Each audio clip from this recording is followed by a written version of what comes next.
18 থেকে 21-এর মধ্যে থাকবে, তুমি অনেক বন্ধু হারিয়ে ফেলবে, তুমি অনেক ভুল করবে, তুমি ব্যর্থ হবে, তুমি নতুন করে অনেক কিছু উপলব্ধি করবে, তুমি বাস্তবতা বুঝতে শুরু করবে। মাঝে মধ্যে নিজে নিজেকে চিনতে পারবে না।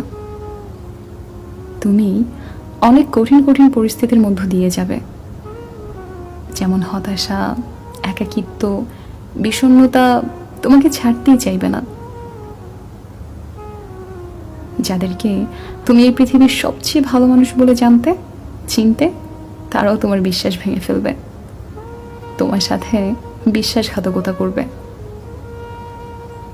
তারপর তুমি অনেক কান্নাকাটি করবে, তুমি এমন কিছু করবে যা করার চিন্তা তুমি কখনোই করোনি। সুইসাইড করার মতো ফালতু আর নিকৃষ্ট চিন্তাও তোমার মাথায় আসতেই পারে। গার্লফ্রেন্ড, বয়ফ্রেন্ড তোমাকে ছেড়ে চলে যাবে, তুমি দিনের পর দিন ডিপ্রেশনের মধ্য দিয়ে যাবে। যদিও একই পরিস্থিতির মধ্য দিয়ে অনেকেই যায়। কোনো মোটিভেশন স্পিচ কিংবা কেউ তোমার এই কষ্ট থেকে তোমাকে মুক্তি দিতে পারবে না। তুমি না চাইলেও তোমার ভালোবাসার মানুষটির সাথে কাটানোর সময় তোমার মনে পড়বে, আর তুমি কষ্ট পেতে থাকবে।